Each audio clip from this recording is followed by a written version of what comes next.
Hi, this is Jerry with I Love RV Life. I have my son Joel with me today. We are in my hometown, Macon, Georgia. Thought that we would take you on a tour before Joan and I hit the road. You'll see behind me the Hay House, built in 1855, part of the Georgia Historic Registry, a National Historic Site. Absolutely incredible, amazing restoration. We've arranged a private tour and you're going to be a part of it. This is going to be fantastic. You're going to want to watch this.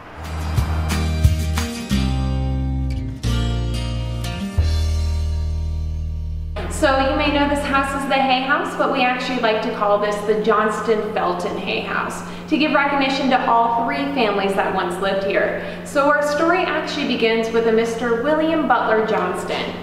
He was born in 1809 in Eatonton, Georgia, and he was born to a farming family, but quickly realized that farming was not what he wanted to do for a living. So at the age of 21, he actually went up to New York into an apprenticeship in watchmaking. There he learned the skills to be able to come back down here to Macon, Georgia, and open up his own jewelry shop with his brother, who was a silversmith.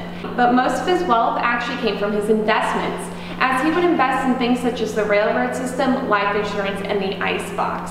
All three of which paid out greatly in the long run because he was so wealthy he retired at the age of 40. Now, the Jonstons built this house in 1855 to 59. It is 7 stories tall and it's 18,000 square feet of living space.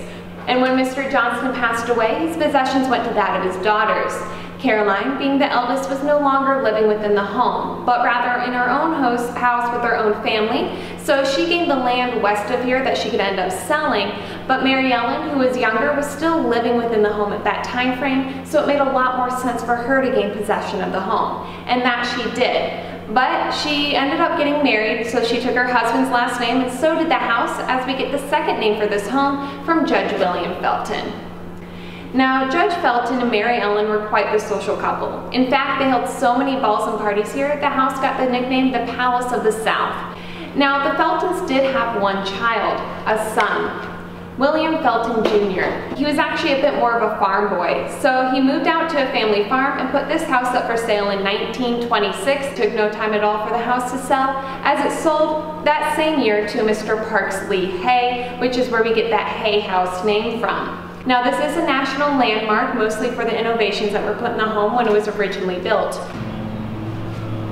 Wow, that is absolutely stunning. Yeah, these doors are 12 feet tall, 6 inches wide, and weigh 500 pounds per door.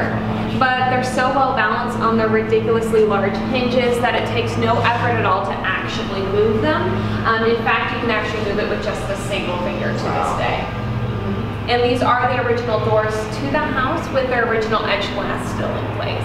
Alright, so this room here is the double parlor, and it would have originally been used as the ballroom for the first 2 families within the home, so it would have been rather empty, available for the dancing, but it later turned into what you're seeing it now as the family and guest sitting room. So they have a lot of seating arrangements to allow people to entertain themselves throughout the day and sometimes even through the evening as well. So this room here is the ballroom today, as it's styled to the third family, the Hays. But believe it or not, it actually once was Mr. Johnston's art gallery. So the room would have been filled wall to wall with plenty of artwork, as he collected a lot of art pieces over in Europe for that 3-year honeymoon. Now, the Feltons did not have the same taste in artwork, so they actually auctioned off most of the Johnston's art pieces, which made it a little bit empty. So this room changed to their music gallery, and as I prior mentioned, this would have actually been the ballroom for the third family, the Hays. Now, this room is available for renting out for weddings or other events as you might hold it, so it still becomes lively to events even to this day. So this room here is the dining room. It's currently styled to the first family, the Johnsons, so we're seeing a lot of oak themes throughout. Now, we do have a couple pieces to the Feltons in here because they were simply too beautiful to remove them. So the beautiful stained glass windows are what was added by the Feltons, the second family. And this particular one is called 4 Seasons of the Vineyard, starting with spring at the top and going down to winter at the bottom. This, for once, is an actual oak fireplace. It was made up in New York and then sent down here in multiple pieces and then reconstructed. So this is oak? Mm-hmm. Okay. This is an oak fireplace. Stunning. All right, so as we enter up onto this level, the bedroom level, Mr. Jonston doesn't try to hide his bathrooms. Instead, he tries to show them off, to show off that he has plumbing up to the 3rd level of the home in the 1850s. So the master bathroom is located right next to the main staircase and in view of many of the bedrooms on this level, so that way no one would miss it. This bedroom here is Vivian Hay's bedroom, one of the 3 children from the 3rd family, the Hays. But she has a little bit of a strange fact because there's a sink in the middle of the bedroom because plumbing did come this high when the house was originally built, but it was only the master bathroom and generic younger children's bathroom. So everyone else was fighting over the bathrooms, they got tired and changed their closets into individual bathrooms later on. So this room here is the generic younger children's bedroom. We have a lot of toys and furniture pieces from all different families in here.